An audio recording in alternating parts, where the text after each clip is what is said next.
Hi there, this is Paul on the Plane, and welcome to the Season 2 finale of Faking Space, our image analysis series of the alleged photos we are provided by NASA and the other government space agencies. Here in Episode 12 of Season 2, we'll cover the very interesting ascent stage of Apollo 16, where the two astronauts were lifted back off the moon to rendezvous with the command and service module for their long trip back to Earth. Or so we are told. As always, a huge thank you to NASA Apollo Moon Mission researcher Mr. Scott Henderson and his more than 10,000 hours of work studying the photos, videos, mission logs, everything available to the public regarding the 6 Apollo lunar missions from 1969 to 1972. So let's proceed. In case you weren't aware, the back panels of the ascent stage were nearly blown off when the explosive bolts were set off that were meant to separate the Apollo 16 ascent stage from the descent stage, as seen here in this official NASA footage of the liftoff from the moon's surface. Watch closely and you can see the back panels rippling like pieces of fabric as the ascent stage rose out of sight. Here is the same video, slowed down, so you can really see the panels rippling as they are nearly blown off.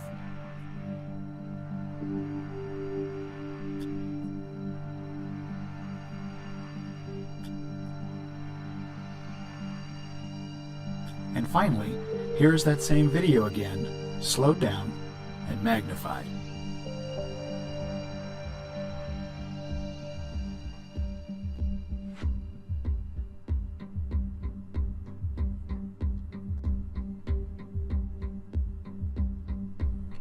NASA didn't hide this fact either. Here are 2 photos allegedly snapped by Command Module pilot Thomas K. Mattingly II as the ascent stage prepared to rendezvous with the CSM. Clearly, the blast, if strong enough to nearly blow the panels completely off the side of the spacecraft, would have disabled the craft if it were a real takeoff. This fact alone provides damaging evidence that it was simply a staged event, and the ascent stage was lifted by cables, as there is no exhaust, just the explosive bolts going off and the side of the spacecraft being blown out. Further, there were no comments from either NASA nor the 2 astronauts, John Young and Charles Duke, about the explosion. They were just reading from the script. Here's the audio from the official NASA video and the mission transcript itself.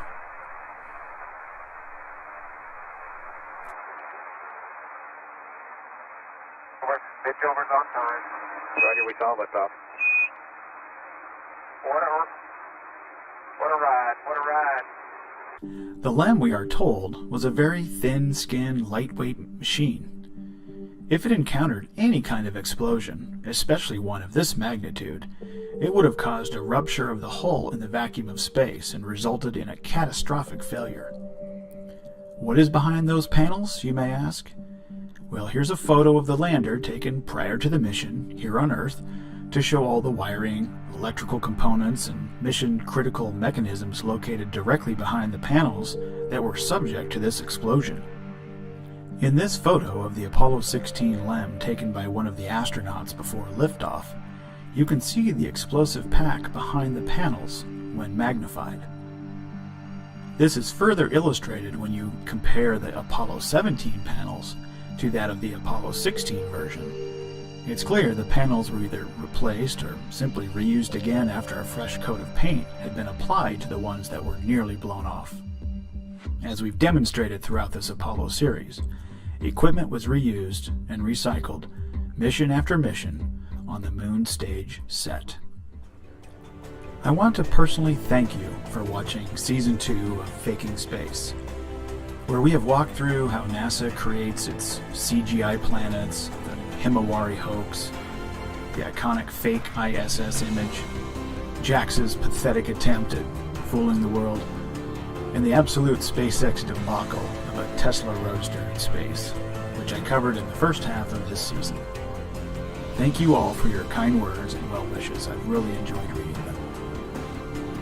And finally, Mr. Scott Henderson and I would be remiss if we didn't end our Apollo Hoax series here in Season 2 with the close-up of the infamous Apollo 17 flag, drying from the edges in.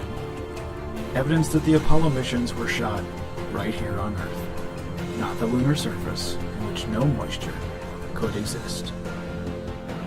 Thank you for watching, and we'll see you in Season 3. This has been All on the Plane.